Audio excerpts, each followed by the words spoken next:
샬롬, 류 선생의 구속사 천국열차, 유도순 목사님의 신구약 성경 파노라마를 낭독하는 시간입니다. 지금은 역대상 파노라마 1장입니다.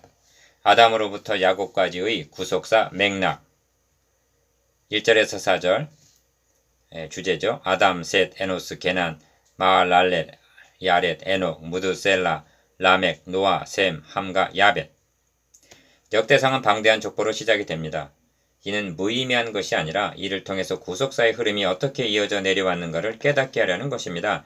역대기의 1차 독자들은 바벨론 포로에서 귀환한 남은 자들입니다.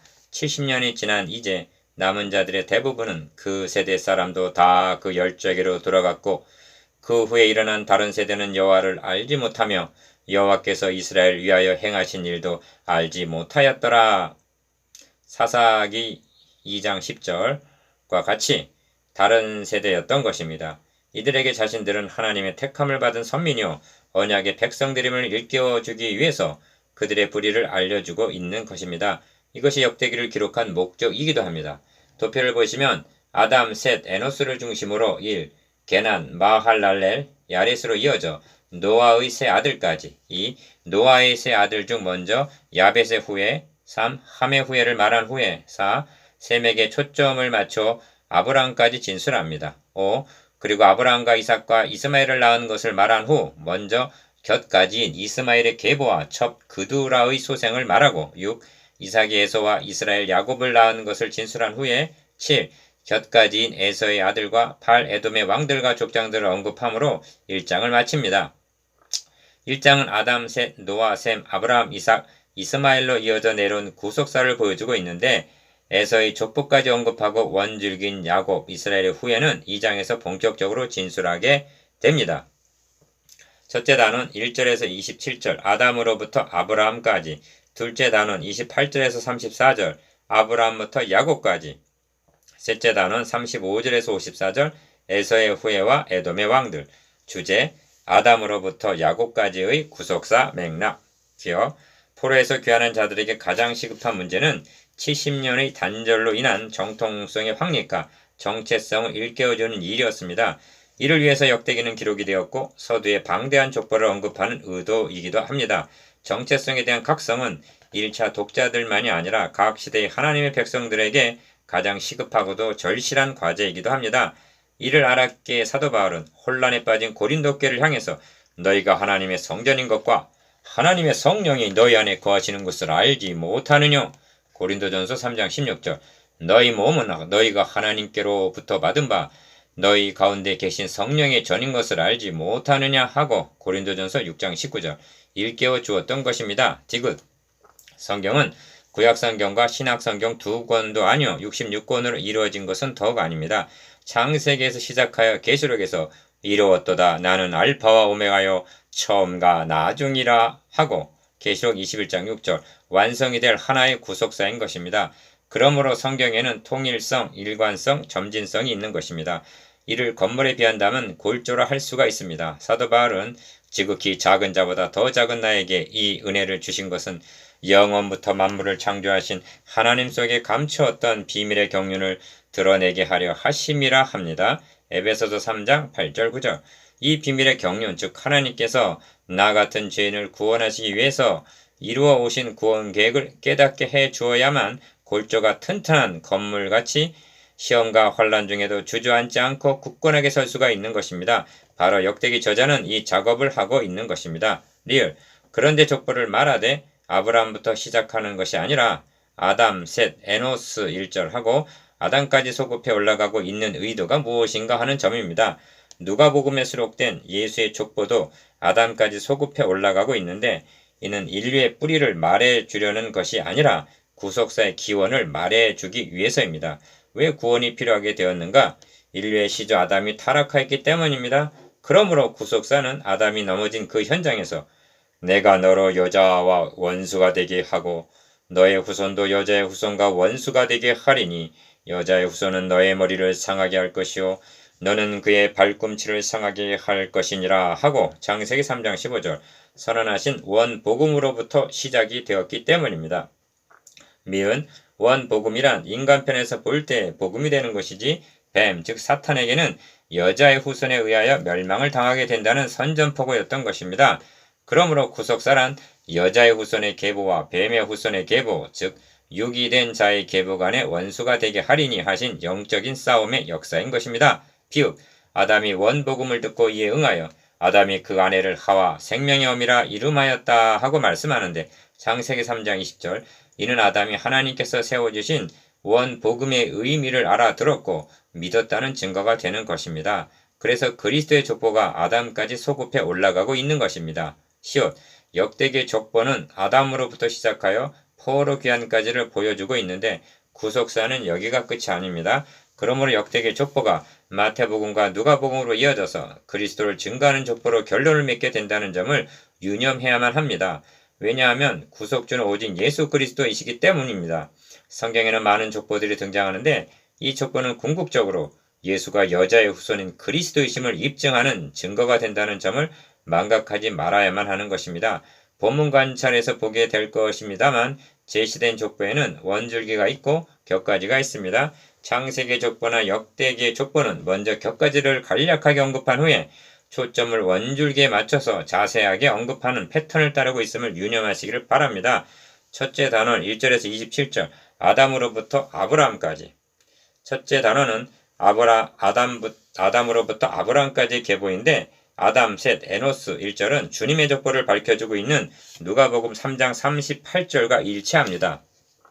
원래는 아담에서 아벨로 이어지도록 되어 있었으나 가인이 아벨을 죽임으로 하나님이 다른 씨를 주셔서 아담에서 셋으로 이어지게 된 것입니다. 이는 형이 동생을 죽였다는 단순한 살인사건이 아닙니다. 사탄은 자신이 여자의 후손에 의하여 정복당하게 될 것을 창세기 3장 15절에서 선고를 받았고 이때부터 여자의 후손을 보내시려는 하나님의 계획을 대적해 왔던 것입니다. 하나님이 아벨 대신에 다른 씨를 주셨고 창세기 4장 25절 셋도 아들을 낳고 그 이름을 에노스라 하였으며 그때 사람들이 비로소 가인의 족속과는 달리 여호와의 이름을 불렀더라. 창세기 4장 26절라고 합니다. 1. 게난, 마할랄렐, 야렛, 에녹, 무두셀라, 라멕, 노아, 셈, 함과 야베 2절 3절 하고 단숨에 노아의 세 아들까지를 언급하는데 이는 누가복음 3장 34절에서 36절과 일치합니다. 아담에서 노아까지는 홍수 심판 이전의 10대 조상이고 구속사에 있어서 두드러진 인물로는 셋, 에녹, 무두셀라, 노아인데 그러면 노아의 세 아들 중 여자의 후손의 원줄기는 어느 자손으로 이어질 것인가? 기억, 합력하여 선을 이루신 하나님은 노아가 포도주를 마시고 벌거벗는 사건을 통해서 이를 계시하여 주셨던 것입니다. 당신은 하나님께서 족장들을 선지자로 삼으셔서 창세기 20장 7절 하나님의 구원 계획을 예언케 하셨는데 셈의 하나님 여호와를 찬송하리로다 하고 창세기 9장 26절 선언함으로 여자의 후손이 셈의 줄기에서 나시게 될 것을 계시하셨던 것입니다. 아비 노아의 하체를 덮어준 것은 셈과 야벳입니다. 그러나 노아는 셈과 야벳을 칭찬하고 있는 것이 아니라 여호와를 찬양하고 있습니다. 그렇다고 셈과 야벳의 하나님을 찬양하는 것이 아니라 셈의 하나님 여호와를 찬양하고 있는 것입니다. 니은 왜냐하면 노아는 셈의 줄기에서 그리스도가 나시어 하나님 앞에 벌거벗은 자와 같은 우리의 허물과 죄를 덮어주시게 될 즉 의롭다고 여겨주실 것을 찬양했던 것입니다. 훗날 다윗도 동일한 영에 의하여 허물의 사함을 얻고 그 죄의 가림을 받은 자는 복이 있도다 하고 시편 32편 1절 찬양하는 것을 보게 됩니다. 2. 그런데 역대기 저자는 구속사의 원줄기가 될 셈보다 먼저 야벳의 아들은 고멜과 마곡과 마대와 야완과 두발과 메섹과 디라스여 5절 하고 야벳을 언급합니다.